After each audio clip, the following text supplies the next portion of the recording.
Hello everyone. आज nomenclature का third lecture है। लेक्चर 1 एंड लेक्चर 2 के अंदर हम कुछ टॉपिक्स पढ़ चुके हैं।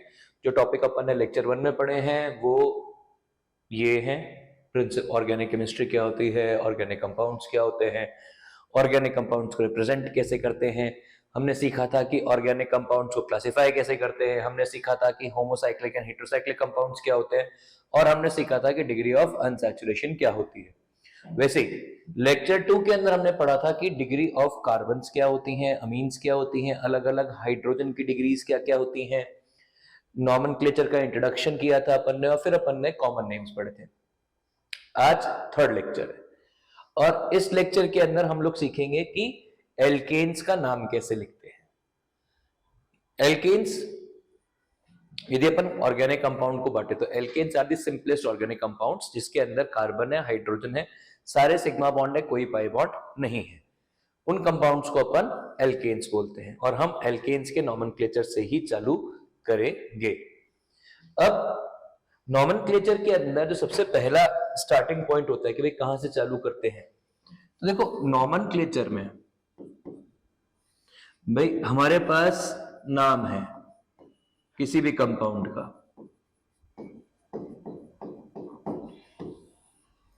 जो कोई नेम होता है किसी भी कंपाउंड का, इसके 3 पार्ट होते हैं।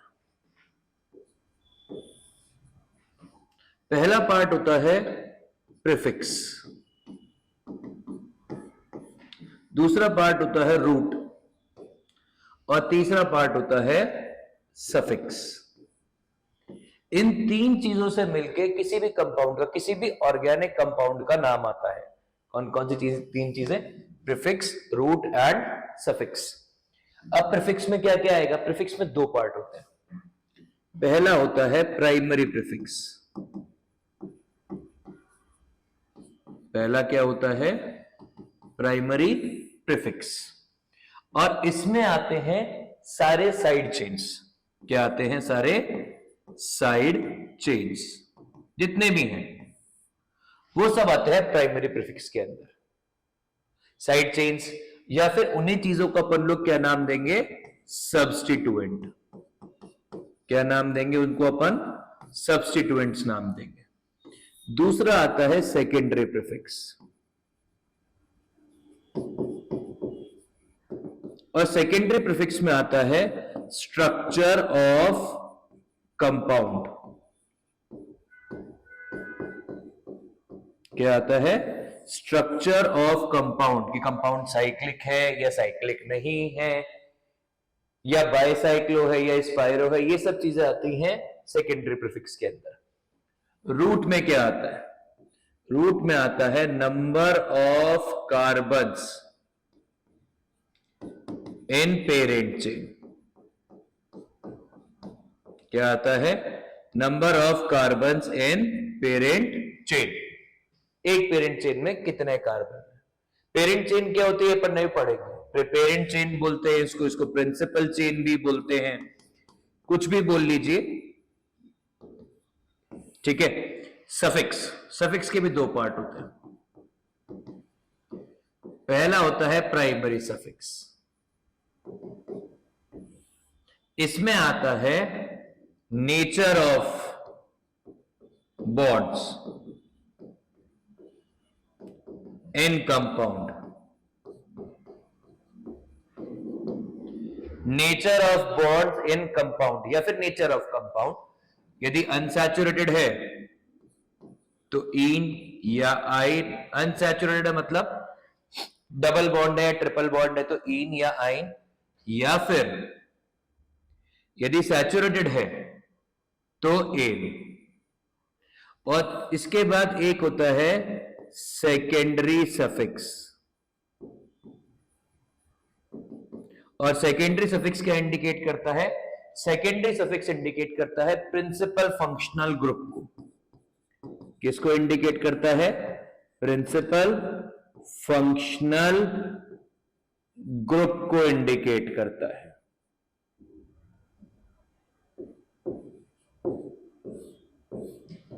ठीक है। अब ये सब समझने के लिए हमें एक एक करके चीजें पढ़नी पड़ेंगी। तो अभी अपन पहले ऐसे कंपाउंड पढ़ते हैं जिनमें ये वाला पार्ट नहीं होता है, सिर्फ रूट होगा और सफिक्स होगा। ये दोनों कंपलसरी पार्ट है जो किसी भी कंपाउंड में होने चाहिए, रूट और सफिक्स।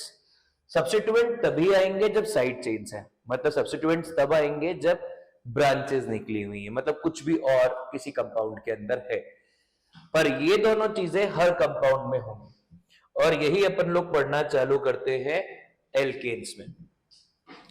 भाई हमने कहा हमें एल्केन्स का नाम लिखना है और अभी हम लोग बात कर रहे हैं अनब्रांच्ड की।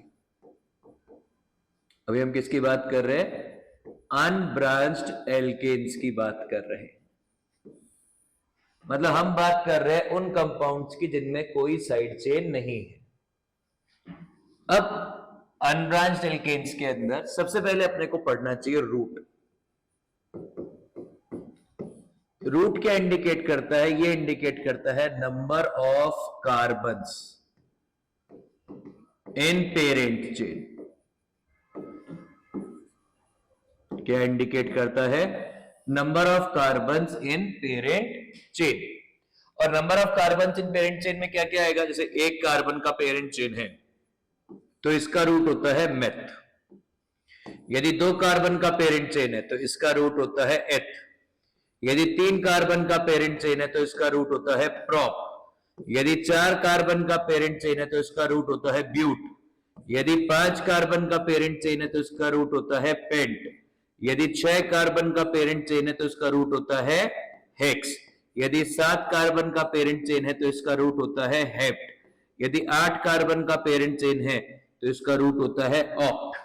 यदि 9 कार्बन का पेरेंट चेन है तो इसका रूट होता है नॉन। यदि 10 कार्बन का पेरेंट चेन है तो इसको बोलते हैं डेक। यदि 11 कार्बन का पेरेंट चेन है तो इसको बोलते हैं अनडेक। यदि 12 कार्बन का पेरेंट चेन है तो इसको बोलते हैं डोडेक एंड सो ऑन। ठीक है, तो ये होते हैं बेसिक रूट। और यदि हम सफिक्स की बात करें तो एल्केन्स का सफिक्स होता है एन। क्या सफिक्स होता है? एन। मतलब यदि हमें रूट मालूम है तो हम किसी भी अनब्रांच्ड एल्केन का नाम लिख सकते हैं। जैसे हमने कहा हमारे पास है कंपाउंड CH4। CH4 में एक ही कार्बन है तो एक कार्बन है तो इसका नाम क्या आ जाएगा? इसका नाम आ जाएगा मीथेन।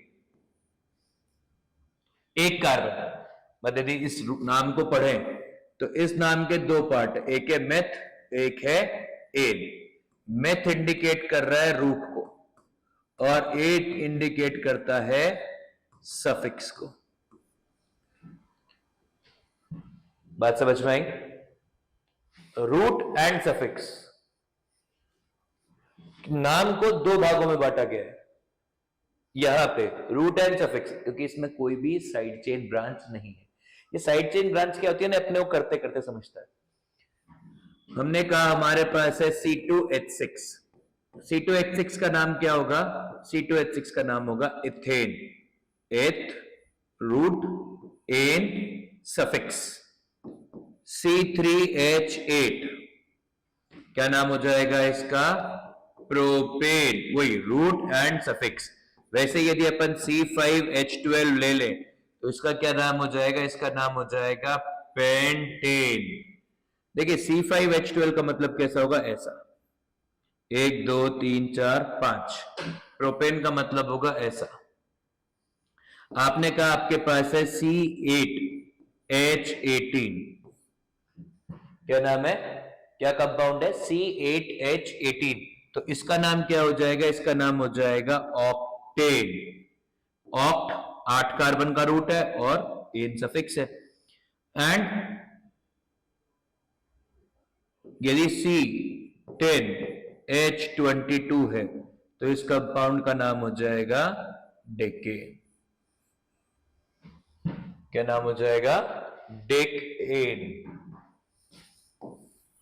देखिए हम ये बात मान के चल रहे हैं कि आपने 10th के अंदर थोड़ा सा एल्केन्स का इंट्रोडक्शन पढ़ा है। आपको मालूम है कि एल्केन्स का जनरल फॉर्मूला जो होता है वो आपको पता है, और वो क्या होता है CnH2n+2, where n is number of carbons. और यही चीज अपन ने डिग्री ऑफ अनसैचुरेशन के वक्त भी डिस्कस की थी, तो हम एक्सपेक्ट कर रहे हैं कि आपको उतना आता है।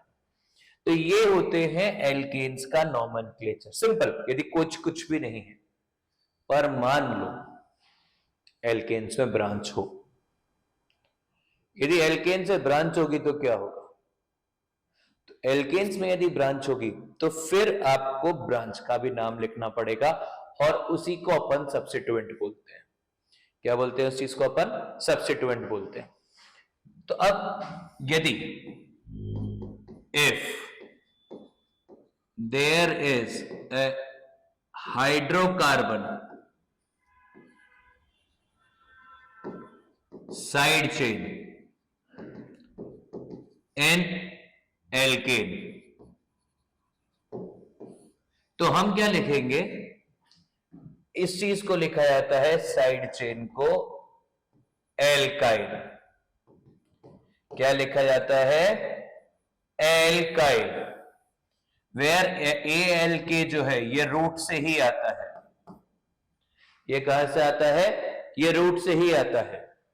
मतलब यदि हमने कहा हमारे पास CH3 है साइड चेन में, क्या है? CH3 है साइड चेन में, तो इसको अपन लिखते हैं मिथाइल। क्या लिखते हैं? मिथाइल।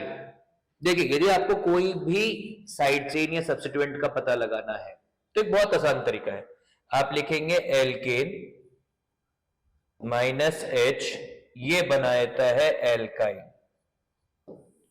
ये क्या बनाता है? एल्काइल। आप जो कार्बन, जो एल्केन लिखेंगे उसी के हिसाब से आपका एल्काइल भी बन के आ जाएगा।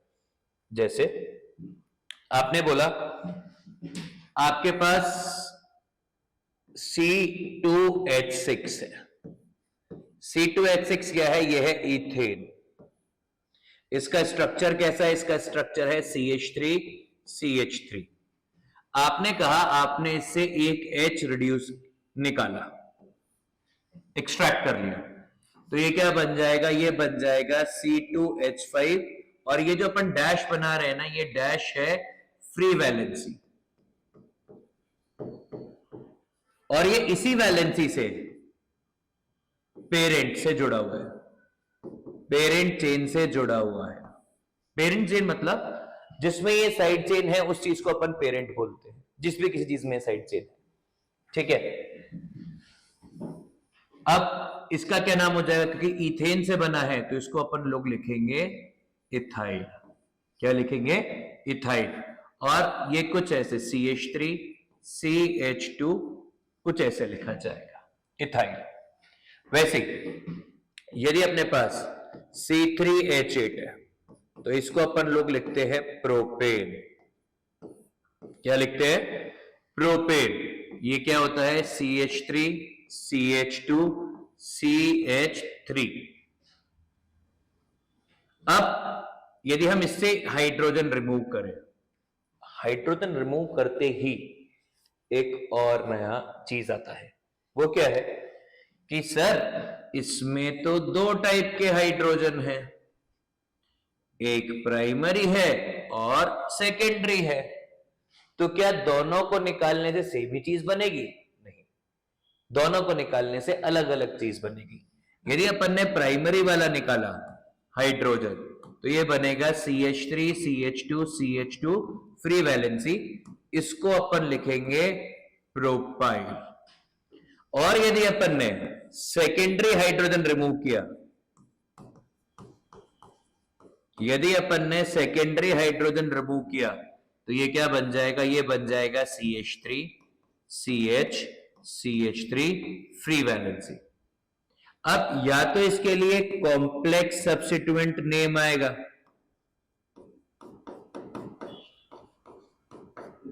या फिर इसको अपन लोग लिख देंगे आइसोप्रोपाइल। ये नॉमेनक्लेचर में पहले यूज किया जाता था वाइडली, पर अभी ये इतना नॉमेनक्लेचर में यूज नहीं किया था। आइसो का मतलब होता है सिमिलर। क्या मतलब होता है? सिमिलर। तो ये जो कंपाउंड है, ये आइसोप्रोपाइल जो लिखा है, it is similar to propyl. क्या है ये? It is similar to propyl. Propyl में 3 कार्बन थे, यहां पे 3 कार्बन है, बस बॉन्डिंग का अंतर है। यहां पे बॉन्डिंग जो है वो पहले ही कार्बन से हो गई है, और दूसरे वाले में जो बॉन्डिंग है वो बीच वाले कार्बन से हुई है। Isopropyl, iso will always indicate similar to. और वैसे ही हाइड्रोकार्बन के अंदर कॉमन नेमिंग भी होती है। जब अपन आगे पढ़ेंगे ना ब्रांच कंपाउंड्स का नॉमेनक्लेचर, तो अपन वो भी देख लेंगे। यदि अपन ने ब्यूटेन लिया, अब ब्यूटेन के अंदर क्या है? C4H10। C4H10 के 2 स्ट्रक्चर है, एक है CH3, CH2, CH2, CH3। एक तो ये लीनियर स्ट्रक्चर है, और C4H10 का एक और स्ट्रक्चर हो सकता है, वो क्या है? CH3, CH, CH3, CH3। अब यार इसमें तो पहली बात C4H10 के ही 2 अलग अलग स्ट्रक्चर है, और 2 अलग अलग स्ट्रक्चर में अलग अलग टाइप के हाइड्रोजन भी है। एक है हाइड्रोजन ये, एक है हाइड्रोजन ये, 2 अलग अलग टाइप की हो गई। एक प्राइमरी हाइड्रोजन है, एक सेकेंडरी हाइड्रोजन है। वैसे ही ये दूसरा ब्रांच स्ट्रक्चर बना है, इससे भी 2 टाइप के हाइड्रोजन है। कौन कौन सी? एक है ये प्राइमरी और एक है ये टर्शियरी। मतलब इन दोनों को निकालने से भी अलग अलग चीजें बनेगी। जितने अलग अलग टाइप के हाइड्रोजन होगी, उतने ही अलग अलग टाइप के सब्स्टिट्यूएंट्स जनरेट होंगे। जैसे यदि आपने कहा कि आपने यहां से एक हाइड्रोजन निकाल दिया प्राइमरी से, तो ये क्या बन जाएगा? ये बन जाएगा ऐसा CH3, CH2, CH2, CH2 free valency. ये आपने हाइड्रोजन रिमूव किया है, तो ये क्या बन जाएगा? इसको अपन लोग नाम दे देंगे ब्यूटाइल। क्या नाम दे देंगे? ब्यूटाइल। अब यदि आपने मान लो यहां से एक हाइड्रोजन निकाला, तो ये क्या बनेगा? CH3, CH2, CH free valency CH3। अब या तो इसका भी नाम अपन कॉम्प्लेक्स सब्स्टिट्यूएंट्स में लिखें, जो अपन बाद में पढ़ेंगे एल्केन के बेसिक नॉमेनक्लेचर के बाद, या ब्रांच एल्केन के नॉमेनक्लेचर्स के बाद पढ़ेंगे। या फिर पहले इसको, क्योंकि सेकेंडरी हाइड्रोजन निकला है, इसी चीज को सेकेंडरी ब्यूटाइल भी बोलते थे। क्या बोलते थे? Secondary butyl. वैसे ही हमारे पास ये कंपाउंड है। इस कंपाउंड में भी अभी आप देखेंगे क्या है? CH3, CH, CH3, CH3। यदि आप इस कंपाउंड को स्टडी करेंगे, तो इस कंपाउंड में क्या क्या है? ये है प्राइमरी हाइड्रोजन 1 डिग्री, और ये है 3 डिग्री हाइड्रोजन। तो इसको अपन क्या लिखेंगे? CH3, CH, CH3, CH2 free valency. हमने प्राइमरी हाइड्रोजन निकाल लिया, तो इसको क्या लिखते हैं? इसको लिखते हैं आइसोब्यूटाइल, या फिर इसका भी एक कॉम्प्लेक्स सब्स्टिट्यूएंट नेम है। और यदि हमने यहां से एक हाइड्रोजन निकाली, मतलब हमने एक टर्शियरी हाइड्रोजन को रिमूव कर लिया, तो ये बन जाएगा CH3, CH3, CH3 free valency. और इसको अपन लिखेंगे टर्शियरी ब्यूटाइल। क्या लिखेंगे? टर्शियरी ब्यूटाइल, या लिखेंगे इसका भी कॉम्प्लेक्स सब्स्टिट्यूएंट नेम। देखिए, सब्स्टिट्यूएंट का नाम लिखे बिना आपके लिए ब्रांच का कोई मतलब नहीं है। यदि आप ब्रांच डिस्कस कर रहे हैं, मतलब आपको सब्स्टिट्यूएंट का नाम लिखना पड़ेगा। और मेजॉरिटी जो ऑर्गेनिक कंपाउंड्स, यदि हम सब कुछ भी पढ़ ले, तो ब्रांच होंगे। वे ब्रांच में ऑप्शन ज्यादा है, अनब्रांच में तो एक ही ऑप्शन है। ब्रांच के अंदर तो आप इतने अलग अलग जगह पर ब्रांच लगाते जाओगे, उतने अलग अलग ऑप्शंस बनते जाएंगे। इसीलिए number of branch compounds is way more than number of unbranch compounds. तो आपको ब्रांच कंपाउंड्स का नॉमेनक्लेचर करना आना चाहिए। क्या आपको ये ब्रांचेस क्लियर हैं? मिथाइल, मीथेन से जो ब्रांच निकलेगी उसको मिथाइल बोलेंगे। यदि 2 कार्बन की ब्रांच निकली तो उसको इथाइल बोलेंगे। ये 3 कार्बन की ब्रांच निकली तो उसको प्रोपाइल बोलेंगे या फिर आइसोप्रोपाइल बोलेंगे। यदि 4 कार्बन की निकली ब्रांच तो 4 कार्बन की ब्रांच के अंदर या तो ब्यूटाइल बोलेंगे या फिर उसको सेकेंडरी ब्यूटाइल बोलेंगे, जिसका एक कॉम्प्लेक्स नेम होगा। यदि हमारे पास ब्रांच 4 कार्बन का कंपाउंड से ब्रांच निकाली है, ब्रांच 4 कार्बन के कंपाउंड से ब्रांच निकाली है, तो फिर इसके नाम होंगे। इसके नाम क्या क्या हो सकते हैं? इसके नाम में आएगा क्या तो कॉम्प्लेक्स नेम, या तो आइसोब्यूटाइल, या फिर टर्शियरी ब्यूटाइल, या फिर कॉम्प्लेक्स।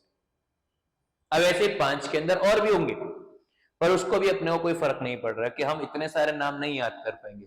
तो इससे क्या करेंगे, हम लोग सीधा कॉम्प्लेक्स पढ़ लेंगे थोड़ी देर के बाद। कॉम्प्लेक्स सब्स्टिट्यूएंट्स पढ़ लेंगे, जिससे कि हमें बाकी सब नाम उसी में लिख लिए जाएंगे। और आजकल कॉम्प्लेक्स सब्स्टिट्यूएंट ही पूछे जाते हैं ज्यादातर। ठीक है, अभी अपन पढ़ते हैं rules for nomenclature of branched alkanes. क्या पढ़ते हैं? Rules for nomenclature of branched alkanes पढ़ते हैं। अब rules for nomenclature of branched alkanes यदि इसको पढ़े तो इसमें सबसे पहले आता है, मतलब हम लोग क्या पढ़ रहे हैं, rules for nomenclature of branched alkanes, और इसमें सबसे पहला रूल है लॉन्गेस्ट चेन रूल। सबसे पहले आपको यह पता लगाना होता है कि पेरेंट चेन क्या है। लॉन्गेस्ट चेन रूल आपको पेरेंट चेन या प्रिंसिपल चेन देती है। और ये क्या होता है? Select the continuous longest chain of carbon atoms in a compound. Continuous carbon chain को सेलेक्ट करिए। यदि 2 चेन में सेम लेंथ है, then select the one with maximum substituent. मतलब ये रूल क्या बोलता है, ध्यान सुनिए। आपके पास एक कंपाउंड दे रखा है, उस कंपाउंड में आपको सबसे पहले लॉन्गेस्ट चेन आइडेंटिफाई करनी है।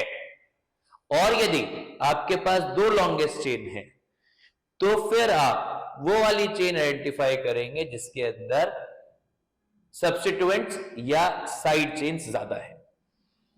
करके देखते हैं। हमने बोला हमारे पास है CH3, CH2, CH2, CH, CH3, CH2, CH3।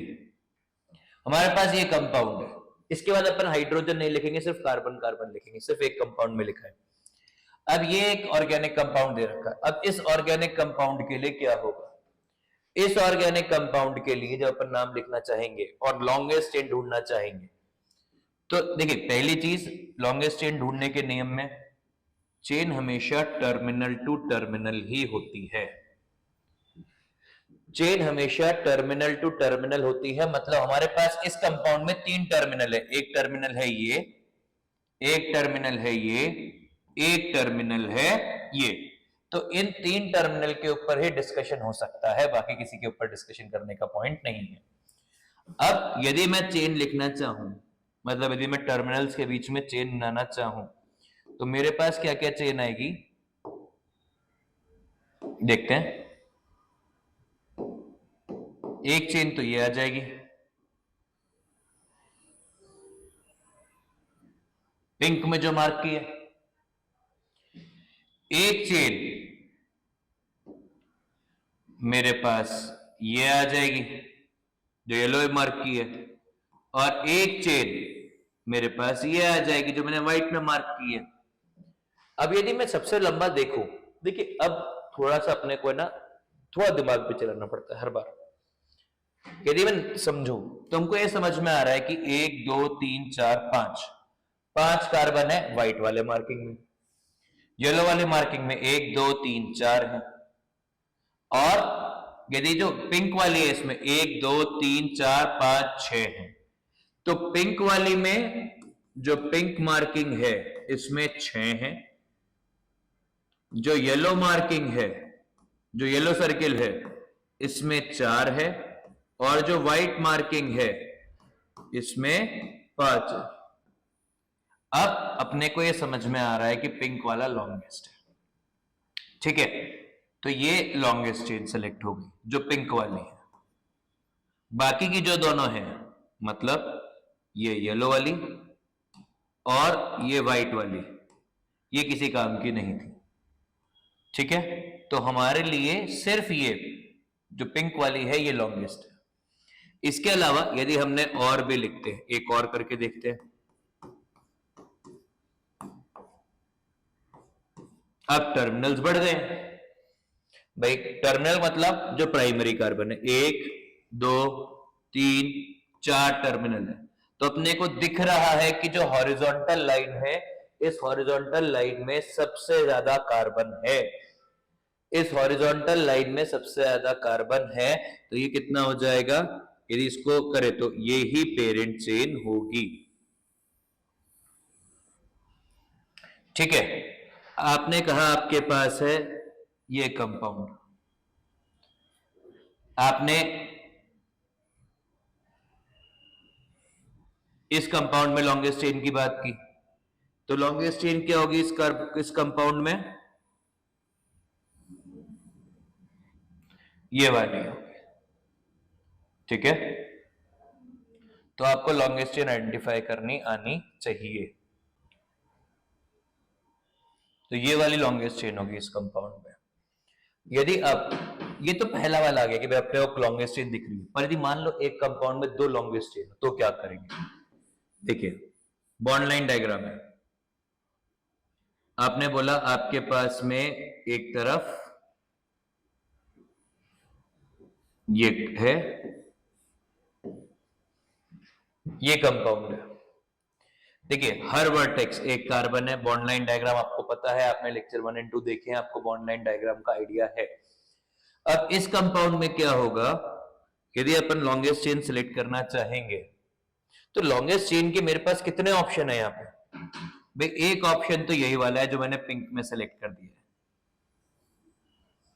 देखिए यदि इसको सेलेक्ट करते हैं तो कितने कार्बन आएंगे, 1 2 3 4 5 6 7 8 9 कार्बन आएंगे। और यदि मैं एक और चीज देखूं तो मेरे पास एक और ऑप्शन है, और वो ऑप्शन क्या है, वो ऑप्शन है ये वाला। भाई यदि मैं ये ग्रीन वाला सेलेक्ट करूं तो मेरे पास कितने कार्बन है, तो मेरे पास है 1 2 3 4 5 6 7 8 9, भाई दोनों में 9 कार्बन है। तो मेरे पास 2 लॉन्गेस्ट चेन है। अब इन 2 लॉन्गेस्ट चेन के अंदर किसको पेरेंट चेन काउंट किया जाएगा। देखिए 2 लॉन्गेस्ट चेन के अंदर ये जो है, जो ग्रीन वाली है, इसमें कितनी ब्रांचेस हैं, 1 2 3 4 ब्रांचेस है, ठीक है। और जो येलो वाली है इसमें कितनी ब्रांचेस हैं, यदि येलो वाली होगी तो 1 और 1 2, भाई बाकी तो पेरेंट चेन में काउंट हो गई। तो इस वाले कंपाउंड के अंदर जो पेरेंट चेन है वो ये ग्रीन वाली ली जाएगी। क्यों, क्योंकि ग्रीन वाली के अंदर जो ग्रीन है इसके अंदर साइड चेन्स या ब्रांचेस ज्यादा है, कितनी है, 4 है। और जो पिंक है, पिंक के अंदर साइड चेन्स या ब्रांचेस 2 है। तो ये ग्रीन वाली पेरेंट चेन काउंट होगी। ठीक है, ऐसे ही आपको बाकी सब में भी करना, जितने भी कंपाउंड दिए जाएंगे उसमें ऐसे ही कंपेयर करना होता है कि भाई कहां पर क्या चीज एक्स्ट्रा है।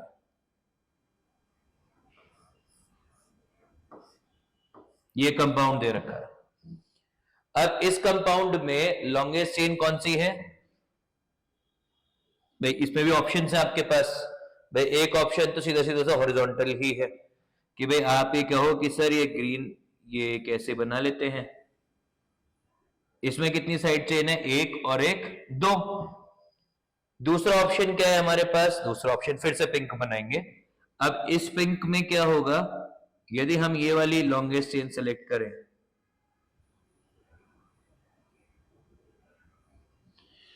तो कितनी साइड चेन है, काउंट करें तो 1 2 3 4 5।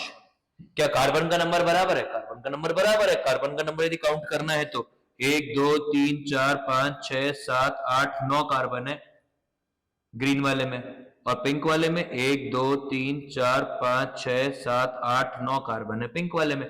तो फिर से हमारे पास दो चेन है, दोनों ही लॉन्गेस्ट है, पर एक्चुअली उनमें से लॉन्गेस्ट कौन सी काउंट होगी, लॉन्गेस्ट काउंट होगी जिसके अंदर ज्यादा साइड चेन्स है, मतलब ये पिंक वाली।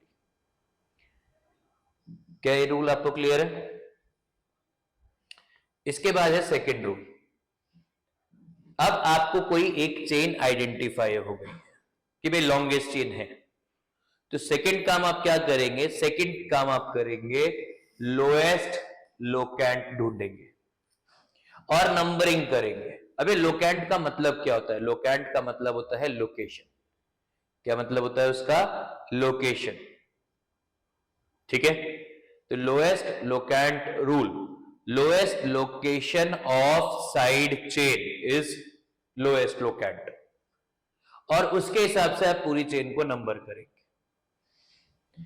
एक केस करके देखते हैं। भाई हमने कहा हमारे पास ये चेन है, ठीक है, हमें इस कंपाउंड की नंबरिंग करनी है। अब हम इस कंपाउंड की नंबरिंग करेंगे तो क्या आएगा, नहीं मेरे पास दो ऑप्शन है, कौन कौन से, हम 1 2 3 4 5 6 7, या तो ऐसे नंबरिंग कर सकते हैं। देखिए लॉन्गेस्ट चेन सॉर्टेड है, एक ही, या तो यहां से यहां तक की लॉन्गेस्ट चेन, बहुत विकल्प नहीं है। तो एक लॉन्गेस्ट चेन का नंबरिंग करना चालू किया, नंबरिंग करने में अपन ने या तो ऐसे नंबर किया 1 to 7, या फिर हमने उल्टा नंबर किया 1 2 3 4 5 6 7, ये 7 नंबर लिखा। तो अब कौन सी वाली नंबरिंग सही है, जिसके अंदर सब्स्टिट्यूएंट को, सब्स्टिट्यूएंट ये है,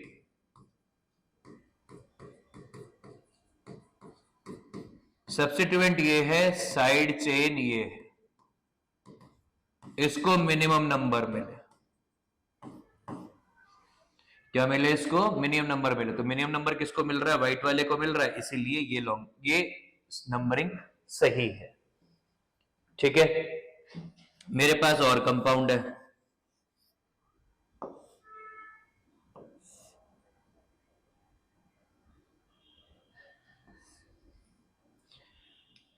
भाई लॉन्गेस्ट चेन यहां से लेकर यहां तक है, समझ में आ रहा है।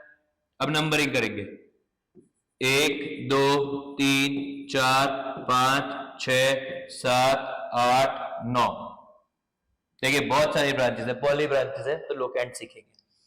तो अभी लोकेशंस येलो वाले में क्या क्या है, 4 आया, 5 आया और 7 आया।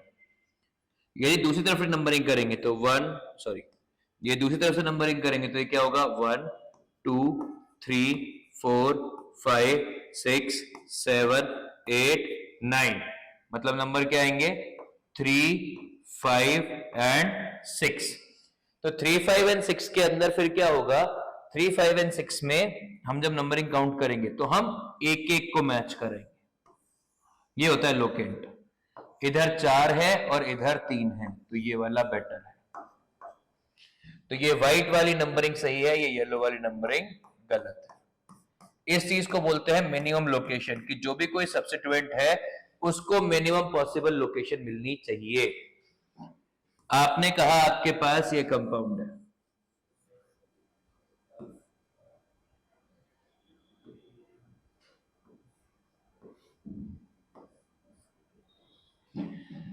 ठीक है, इसके नंबरिंग करनी है। नंबरिंग कहां से करेंगे? 1 2 3 4 5 6 7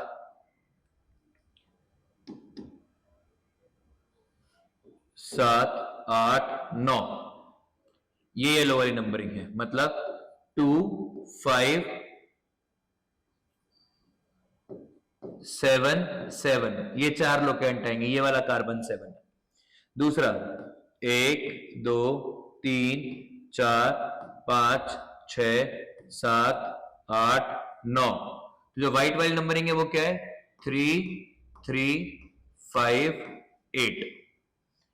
तो अब हम एक को एक से कंपेयर करेंगे,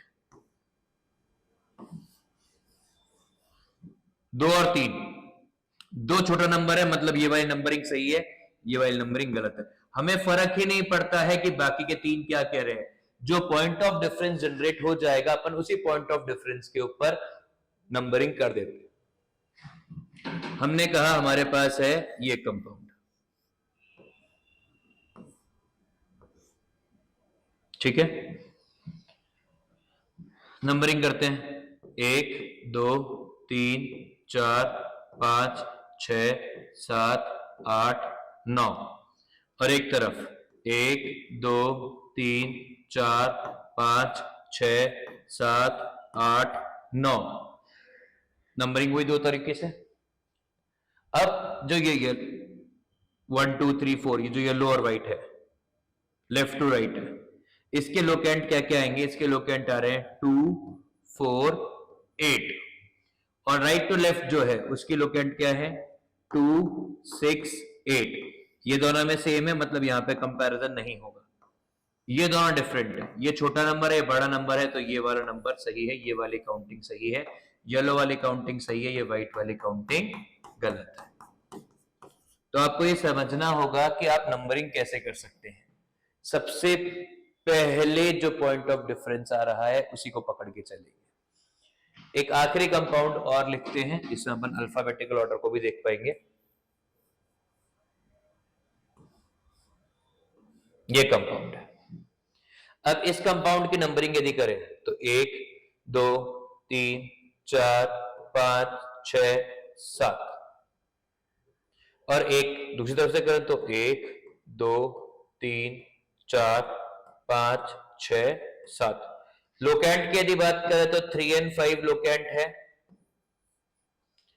येलो वाले, right to left to right, और राइट टू लेफ्ट की बात करेंगे तो भी 3 और 5 ही है, ठीक है। तो फिर दोनों में से सही कौन सा है? अब देखिए, लोकेंट्स के ऊपर आप कुछ डिसाइड नहीं कर सकते कि कौन सा वाला सही है और कौन सा वाला गलत है, तो हम क्या करेंगे? हम अल्फाबेटिकल ऑर्डर के ऊपर जाएंगे। क्या करेंगे? हम अल्फाबेटिकल ऑर्डर के ऊपर जाएंगे। अल्फाबेटिकली क्या हो रहा है? ये जो येलो वाली है इसके ऊपर 3 पर मिथाइल है, और जो व्हाइट वाली है इसके ऊपर 3 के ऊपर इथाइल है, ठीक है। इथाइल अल्फाबेटिकल ऑर्डर में कम आता है, मतलब ABCDEFG जो भी कुछ अपन लिखते हैं अल्फाबेट्स, उन सब का जो ऑर्डर है A to Z, उसके अंदर E पहले आ रहा है, इसीलिए ये वाली नंबरिंग सही है और येलो वाली नंबरिंग गलत है, ठीक है। तो ये होता है लोएस्ट लोकेंट रूल। इसके बाद नाम लिखने की बारी आएगी। तो नाम कैसे लिखेंगे? नाम लिखने के लिए name of compound so that substituents, right, name of compound so that substituents are written alphabetically, and there is a hyphen between locant and substituent name. Substituents is followed by root followed by suffix a, ठीक है। substituents is नहीं, are followed by root followed by suffix a। चलिए एक नाम लिख के देखते हैं। देखिए जितने भी रूल अपन ने पढ़े ना, सब अपने को सीक्वेंस में लगाने होते हैं। सबसे पहला काम, select the longest chain. Longest chain select हो गई, हमको दिख रही है। कौन सी है लॉन्गेस्ट चेन? लॉन्गेस्ट चेन है ये वाली, और कोई ऑप्शन ही नहीं है। ठीक है, दूसरा काम नंबरिंग करना। नंबरिंग कहां से करेंगे? 1 2 3 4 5 6 7, 7 नंबरिंग करेंगे। ठीक है, कि जो रूट है ये पेरेंट चेन से आएगा। अब नंबरिंग हो गई, लॉन्गेस्ट चेन सेलेक्ट हो गया, सब्स्टिट्यूएंट मिल गया। अब ये सब्स्टिट्यूएंट का नाम क्या है? ये एक कार्बन का सब्स्टिट्यूएंट है भाई, यहां पर एक CH3 होता तो इसका नाम होता है मिथाइल, ये अपन ने पढ़ लिया। तो इस कंपाउंड का नाम क्या हो जाएगा? 3 मिथाइल हेप्टेन। क्या नाम हो जाएगा इसका? 3 मिथाइल हेप्टेन। कैसे आया? फिर से देखते हैं एक बार नाम लिख के। देखिए, यदि नाम लिखेंगे तो क्या नाम हो जाएगा इसका? सब्स्टिट्यूएंट है, पहले सब्स्टिट्यूएंट लिखे जाएंगे। तो थर्ड पोजीशन के ऊपर मिथाइल लिखा हुआ है, 3 मिथाइल, दोनों के बीच में हाइफन। अब सब्स्टिट्यूएंट का नाम आ गया। इसके बाद आएगा रूट। रूट कहां से आया?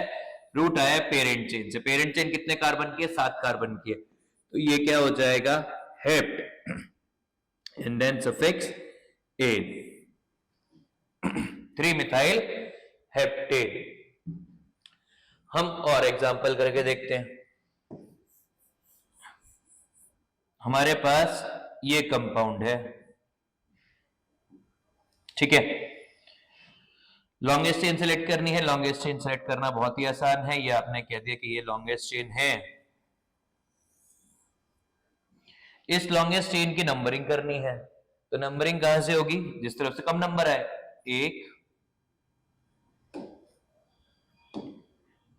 1 2 3 4 5 6 7 8 9। अब 3 पे क्या लगा हुआ है? एक कार्बन का ग्रुप, मतलब लिखा हुआ है मिथाइल। और 5 पे क्या लगा हुआ है? एक कार्बन और 2 कार्बन का ग्रुप, इसको क्या लिखते हैं? इथाइल। और अल्फाबेटिकली M पहले आएगा कि E पहले आएगा? तो E पहले आएगा, इसलिए इसका नाम हो जाएगा 5 इथाइल, 5 इथाइल 3 मिथाइल नॉनेन। देखिए सब्स्टिट्यूएंट्स के नाम आ गए, बीच में हाइफन, और फिर नॉन, रूट आ गया, और फिर आ गया सफिक्स ए। तो 5 इथाइल 3 मिथाइल नॉनेन, ये इस कंपाउंड का IUPAC नेम हो गया। हमने लिखा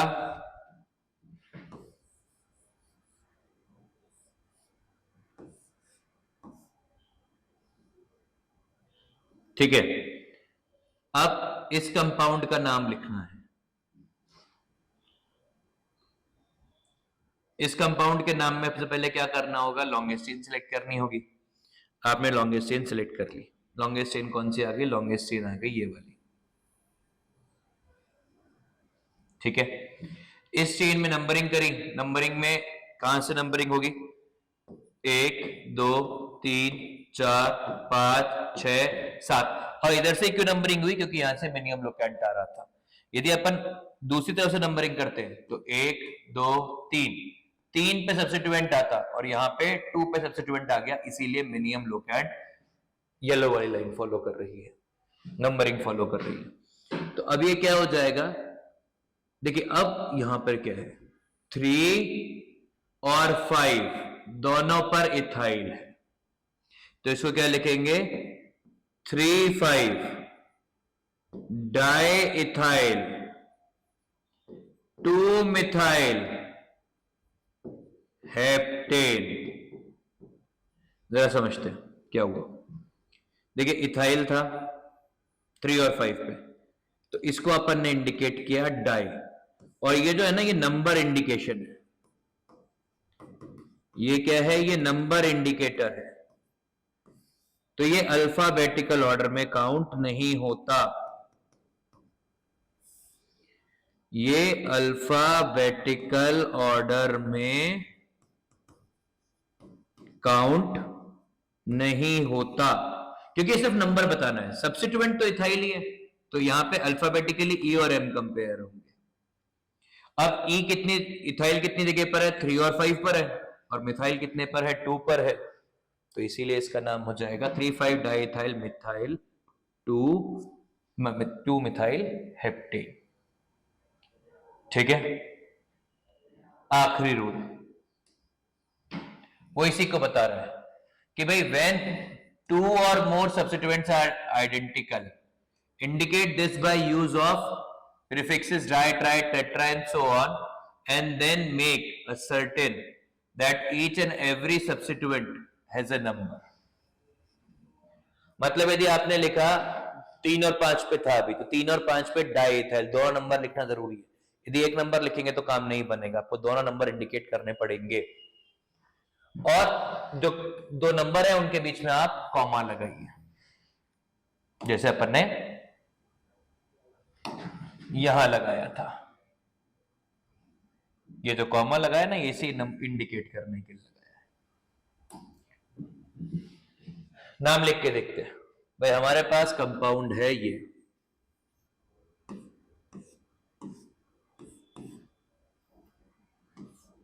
ठीक है। लॉन्गेस्ट चेन सेलेक्ट कर लें, लॉन्गेस्ट चेन सेलेक्ट करना आसान है।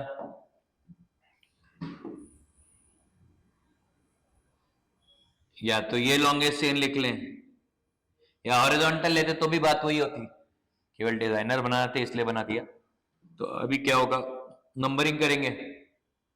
देखिए 1 2 3 4 5 6 7 8, दूसरी तरफ से 1 2 3 4 5 6 7 8। तो येलो पे क्या हो रहा है ना, सब्स्टिट्यूएंट्स कहां पर है, 3 पर 2 है, फिर 4 है, फिर 5 है, फिर 6 है। और जो व्हाइट वाला इस पे क्या है, 3 है, 4 है, 5 है, 6 है और 6 है। तो 3 3, यहां पे कोई कुछ नहीं कंपैरिजन हो रहा। 3 4 ये छोटा नंबर है, इसका मतलब है ये वाला गलत है, मतलब येलो वाला सही है। अब नंबरिंग हो गई है, नंबरिंग में कोई दिक्कत नहीं है।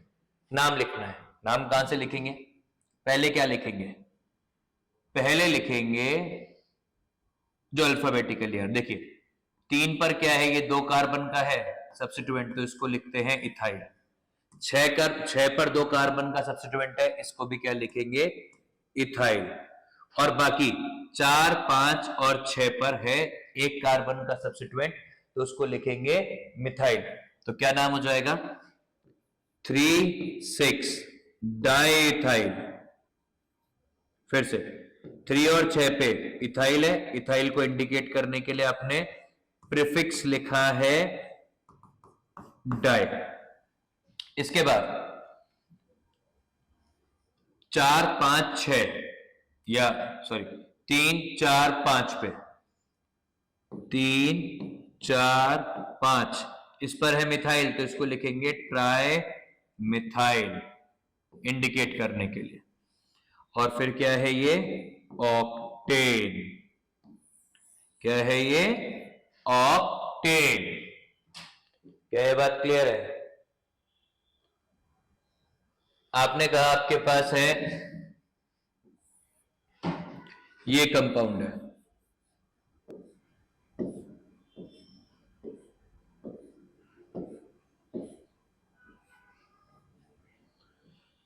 लॉन्गेस्ट चेन सेलेक्ट कर लें, ये आएगी। नंबरिंग कर लें, 1 2 3 4 5 6 7 8। अब 8 पे क्या है, देखिए सब, ये एक मिथाइल है, ये भी मिथाइल है, ये भी मिथाइल है, ये भी मिथाइल है। कैसे पता लग रहा है कि एक एक कार्बन है, ये भी मिथाइल है, ये भी मिथाइल है, ये भी मिथाइल है, ये भी मिथाइल है। एक एक कार्बन का सब्स्टिट्यूएंट है, इसीलिए सारे के सारे मिथाइल है। नाम क्या हो जाएगा इस कंपाउंड का, अब 2 3 3 मतलब पैर नंबर 2 3 3 4 5 5 6 6, 1 2 3 4 5 6 7 8, 1 2 3 4 5 6 7 8, ऑक्टामिथाइल, ऑक्टेन। ये लोकेंट आ गया, मिथाइल 8 बार है इसीलिए ये प्रीफिक्स टू इंडिकेट 8 है। क्या नाम क्लियर है आपको? आपने और भी लिखे,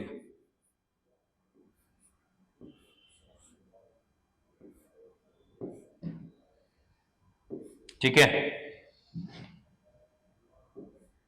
नंबरिंग करें, कहीं से भी करिए, मतलब पहले लिखते हैं लॉन्गेस्ट चेन। देखिए लॉन्गेस्ट चेन सिलेक्शन इजी था। लॉन्गेस्ट चेन में एक ही, मतलब ये ही, या फिर आप हॉरिजॉन्टल ले जाने की जगह नीचे लेके आइए, एक ही लॉन्गेस्ट चेन है, ठीक है। अब लॉन्गेस्ट चेन एक है, नंबरिंग करनी होगी। नंबरिंग करेंगे तो क्या आएगा? 1 2 3 4 5 6 7 8 9। दोनों तरफ से सिमेट्रिकल है, इसीलिए नंबरिंग में कोई इश्यू नहीं है। इस कंपाउंड का नाम क्या हो जाएगा? देखिए अब 3 और 7 पर इथाइल है। क्या है? 3 और 7 पर इथाइल है, ठीक है। तो अपन इसको क्या लिख देंगे? 3,7 डाइथाइल। क्या लिख देंगे? 3,7 डाइथाइल। 4 और 6 पर मिथाइल है तो 4,6 डाइमिथाइल। 5 पर क्या है? 5 पर है प्रोपाइल नॉनेन। ये इस कंपाउंड का यूपीएससी नेम हो जाएगा।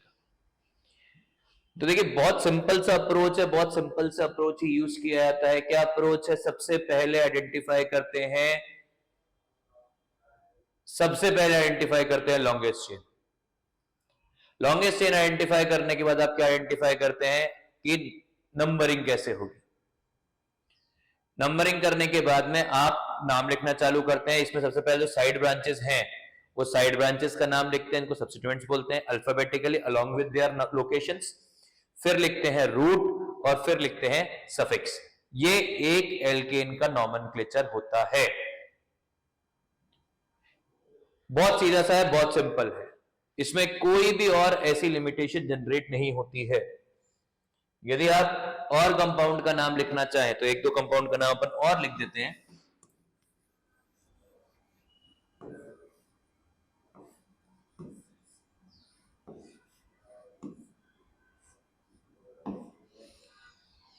ठीक है, अब लॉन्गेस्ट चेन सेलेक्ट करनी है। लॉन्गेस्ट चेन सेलेक्ट करने के लिए क्या करना होगा? ये लॉन्गेस्ट चेन है,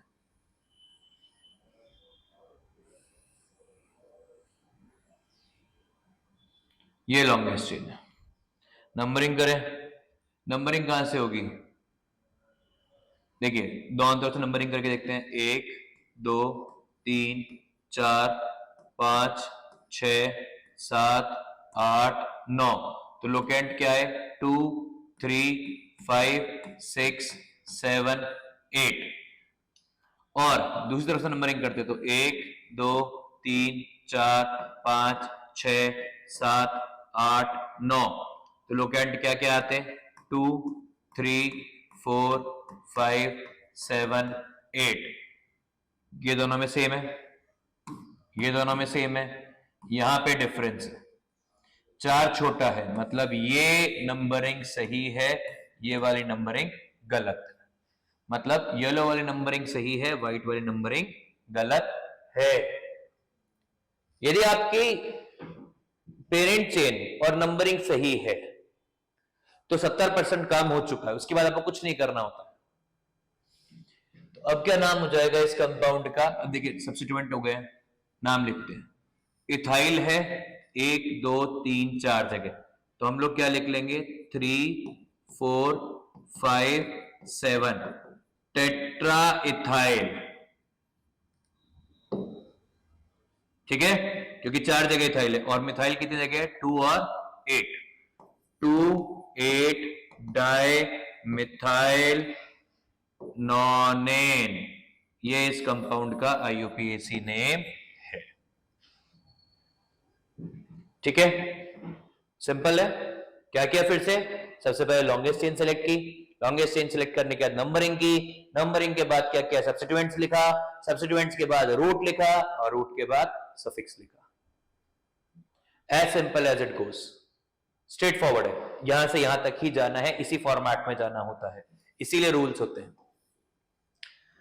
आपने किया, ये कंपाउंड है,